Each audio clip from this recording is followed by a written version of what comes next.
Well, hello, everyone, and welcome to the Love of Business at PR Connections Radio, the voice of new media. Thank you for watching. My name is Miko. It's like, what name am I today? My name is Miko, and I'm happy to introduce Desiree Williams from Blank Tag.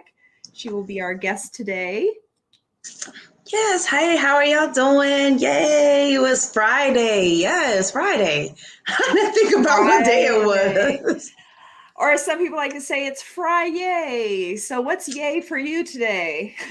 Yay for me today is really, like I said, I launched a new, collaboration today. So that was my big yay this morning, waking up to that launch. So I was like excited about that.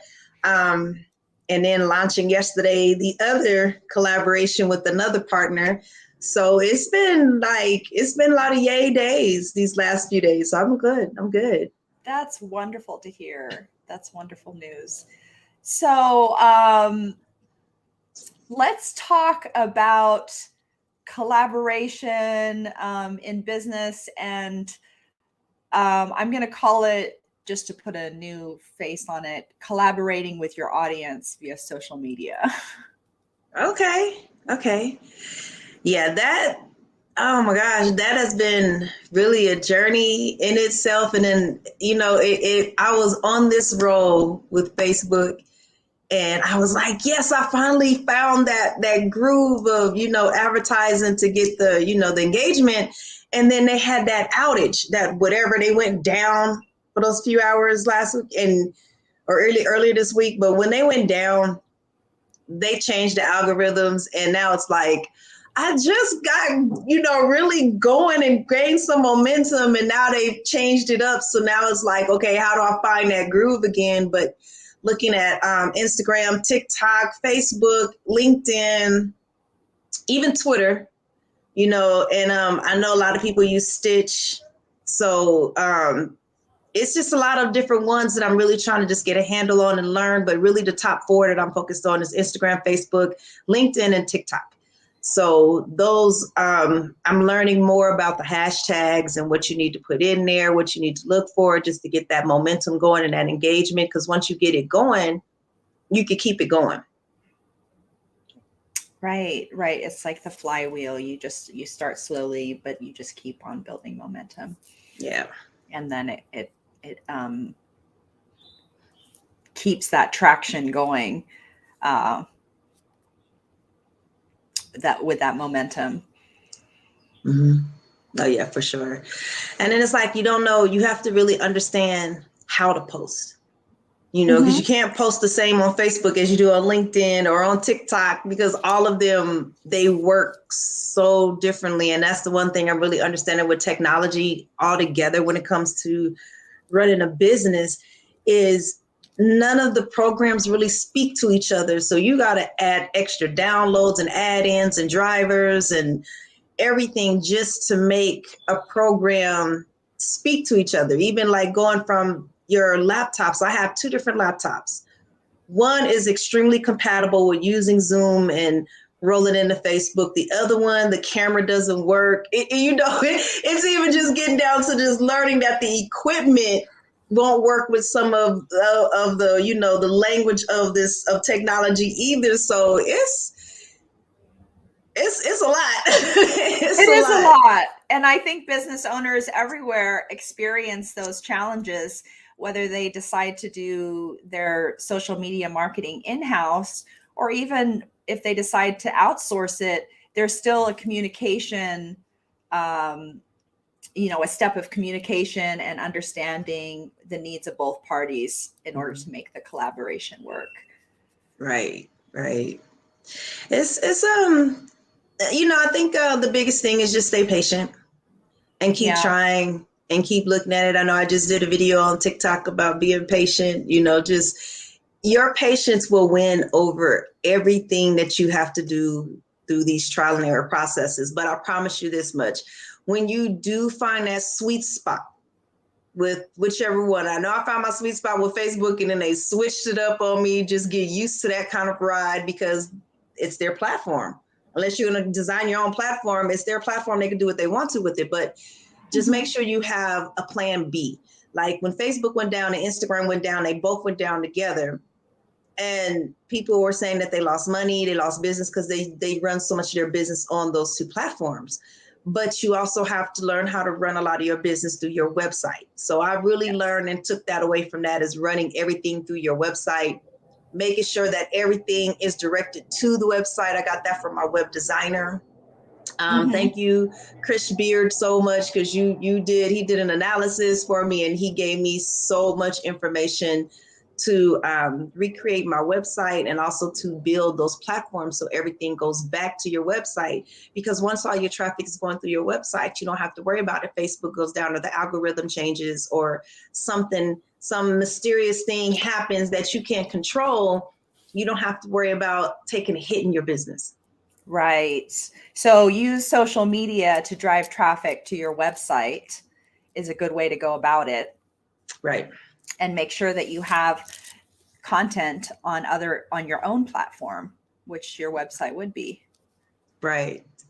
Right. Yeah, and then perfect. you attach your website to everything. Like my website has Instagram coming right to it. So if I post on Instagram, it goes right to my website immediately. Nice. So then also like LinkedIn and TikTok, because you can use those TikToks because they're like 3-minute videos. And a lot of times if you're doing a nice little 3-minute skit or video on TikTok, you download it to your phone. You can use that content also on your website. So, have just a whole area of that video anywhere else on your website, and they know that I got the right place. I'm in the right place because I see I see the content that I was looking for. Or I see the logos, and making sure that all your branding stays consistent. So no matter which platform or where they're looking for you at, they know which one is you. Like even with YouTube, and YouTube is one that I'm starting to venture in just recently. So I don't know a lot about YouTube just yet. I'm working on getting that going. I did upload my first video, which was actually pretty cool. I was happy about that. Yay! Yeah, I was happy. I'll have to check it out. You got it. It's the weird thing about YouTube. Like if you don't have enough subscribers, you have to use you got to use your main name. So I can't even put my business name on there because I have to have so many subscribers and I have to have so much traffic going before I can actually make certain movements. And there's a lot of Desiree Williams in YouTube. So it's like, okay, I got to brand, like really, really brand this so I can make sure that when you see it, you know that this is blank tag. Right. So it's just a lot of those little nuances. You just got to kind of adjust and look for it and just keep fighting through it. Don't stop. Yeah. Perpetual motion. Just keep it going. That's some great information. And so I wanted to ask, when you said you hit the sweet spot, I wanted to ask if you could give us more specifics, because I know for some people, like the sweet spot would be like receiving phone calls, or some people would be, I don't know, subscriptions. So what were you specifically looking for in your campaign? Well, the way I really look at this, to be truthfully honest, there's a sweet spot, but there's levels to sweet spots, right? Okay. So you have to celebrate all your levels. So your first level of sweet spot is even getting engagement. Like, are people liking? Are they, loving? Are they sharing? Are they, they may not even be engaging, but look at your following. Are they liking that or looking at your content that you're putting up? Some of your content is really having a lot of momentum and some content is not having a lot of momentum. So then I learned how to look at what I'm putting up there, what's attracting the attention of my audience. So whenever I find something that's really attracting their attention, right before that algorithm change with Facebook, I put up a post that asks the question as far as, one, letting everybody know I love you. And two, like, what is it that you would really want it? What would you want it to be as a child, from a childhood? What would you really want to be in your childhood? And did you do it? And that question, oh man, I got so many hits on that question alone. I had over 1,000 comments. I had over 1,000 likes and, shares. And people were just really, so I was like, okay, you got to find that right question. That was my sweet spot. I found that right question to grab my audience's attention. And then the traction started going up. But because that post had so much interaction on it, all the other posts that I put up after that had a lot of interaction also. So that algorithm was allowing, like, that it opened up that freeway for all of my content to go through and get, you know, a lot of attention. I like quadrupled in attention from just with that one post. And that's what I mean by the sweet spot. Mm-hmm. So it opened it up. And then your next part of your sweet spot is what I experienced was people calling or DMing you and saying, hey, Desiree, can you call me? Desiree, can you do this? We want to see more content from you. Then your audience is going to start asking you to do more, asking you for what they're really looking for in you, right? And then that next sweet spot after that, yeah, you're going to start having customers and clients looking for you and saying, hey, we need you. Or like me, I got invited onto a couple of shows, you know, as a speaker. So then your awareness starts to grow. So you starting to get more awareness and being asked to be on other people's podcasts, asked to be on the stage and be a speaker, you know, or things of that nature. So now you're opening up your exposure, because that's really what you want, is to open up your exposure. So then people know who you are, because people are not going to be, they're not going to be loyal to you, and money's not going to be coming in. So when I say sweet spot, it's not like, oh, I started having a rainfall of money and money is coming in. No, there's levels to the sweet spot that you got to enjoy along the ride. And then as you're getting to that point to where people now are recognizing who you are, you know, then you'll start looking for clients to start coming in and saying, hey, I need your product, I need your services. And then the money will start rolling in. And then when it does, then it's going to just start coming in really fast, because they're going to tell other people about you. But it takes 7 to 8 times. Is that what I learned in marketing class? It takes 7 to 8 times that a person has to see that advertising for them to even act on it, whether it's just going to your website just to glance, or going to your page and looking through your news feed just to see what content you have on there. It takes 7 to 8 postings for that one post for you to actually start gaining traction with this. So you have to be very consistent. You got to get up there and have, like with TikTok, for instance, you want to really on TikTok, if you want to gain that momentum faster, you want to at least post every day. At least do one post a day. It's either from 15 seconds to 3 minutes. So just do a post, do something on there, just promoting your business, promoting yourself, promoting some services that you have. Just do that promotion at least every day. Really quick, really simple.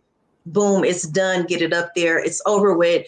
LinkedIn is a little bit more finessing to LinkedIn, because with LinkedIn, you really need to have a strong business presence, because they're not going to take your presence like you would on TikTok or Facebook or Instagram, because they're more structured and systematic as far as business goes. So your content needs to be structured and systematic. And as I started, you know, I got Canva, which is every, you know, entrepreneurs love life, you know, it's just your lifeline.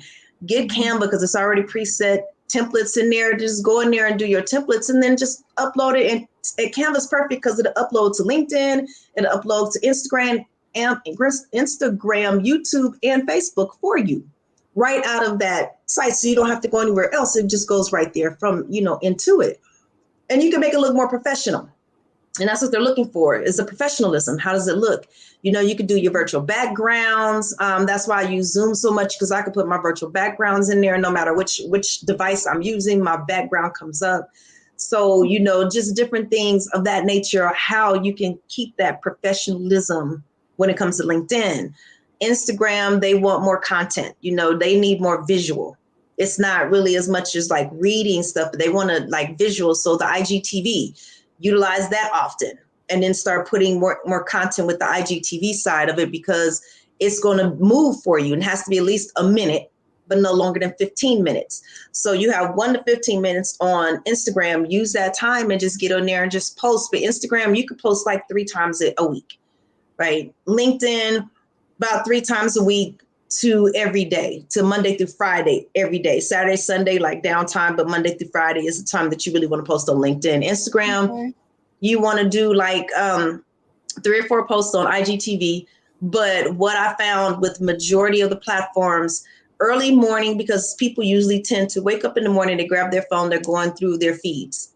So if you post in the morning, Vegas time, between like 5 a.m. and 9 a.m., you'll get more traction. Some you'll hit it around lunch between 12 and 2. And then in the evening time, the best time to hit is between 5 and 9 p.m. because a lot of people are getting off work, they're starting to wind down, or they're getting up like in Vegas to get ready to go to work, and they're in their phones. So you want to hit those sweet spots during the daytime when you actually want to put the post out there, because that's when your most traffic is on it.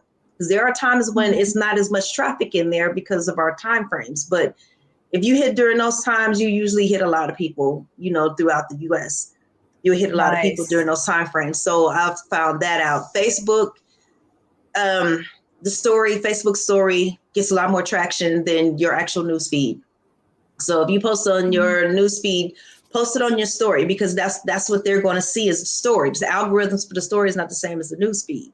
So post on your story and put what you can on there, and it only lasts for like 3 days. So you have to post every 3 days, or you could just put post on top of post and it just stack them up. And then you'll keep rotating your information throughout the 3 days, because it's going to drop in 3 days. It's going to archive. And then now you already have something up there. So that way you're not leaving your story empty with nothing on there. You could keep posting every couple of days and it just keep rotating your information. So nice. Yeah. Nice. Those are some great tips. That was gem packed. And whatever I can do to help, like I don't feel like people have to recreate the cart and, without the horse every time. Like, let me give you the cart, the horse, and let me upgrade your cart to a car, so you don't have to go out there and keep, and I hate that people don't want to tell you the information because they are nervous, or they want you to pay for them, pay for their services, pay for their information. No, go out there and make your business amazing. I mean, go out there and do what you got to do. These are little key tips that it's so simple. You do have to go through, trial and error with it, learning it, because I've been messing with this for like the last couple of years, trying to see what works, what doesn't, taking a lot of webinars lately to find out what other people are finding out recently about it.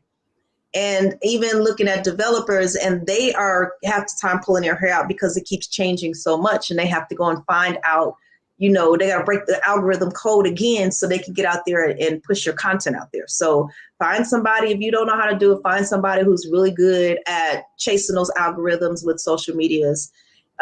Because a lot of them, I've seen techies, they got it right in their hand, all of them is on their phone.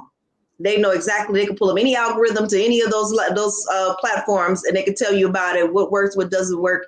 And it's easier just to go to them. But if you, like I said, if you can't pay for them, and sometimes we all can't, I'll just rather tell you. Well, thank you for that. That was a lot of great information that's actionable. If you're looking for, ways to promote yourself on social media and do it effectively by considering the algorithms, and also considering your audience and what connects you, the shared pain points and the shared solution, I think, are really good places to start. So in wrapping up, do you have a tip to share? One takeaway for the love of business? One big tip I will always say is focus on that one thing. Like, we have this elephant that we want to accomplish, and the elephant is our goal.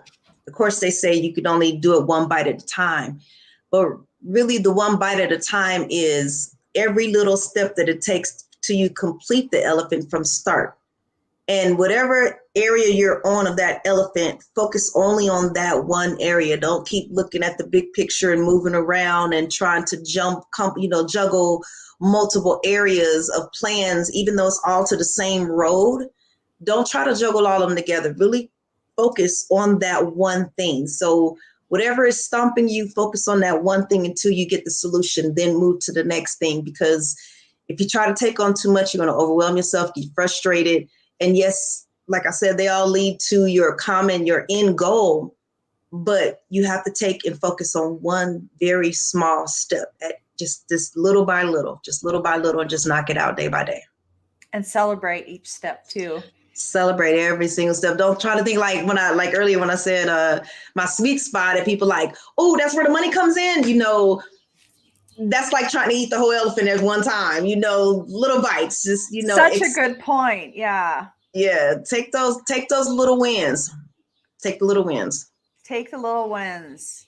I'm going to do that for myself today. I really packed myself a good Friday, so I'm going to take that advice to heart. And in wrapping up, where can people find you? You can find me on my website is www.blanktag.shop, SHOP. Also being updated, so it's doing pretty good, but I'm about 50% done with the updates, but it'll be finished throughout the week, but it is up and still able to book or do whatever you want to do on it. You can also reach me on Instagram or Facebook at @blank_tag_. You can see me on TikTok at @blanktag. And anything with my name on it, Desiree Williams, and Facebook is Desiree Passionate One Williams. Awesome. Well, thank you so much for sharing your time and your insights. It's been a pleasure having you. And thank you, everyone, for watching The Love of Business. Do stay tuned for more great shows at PR Connections Radio, the voice of new media. Yes.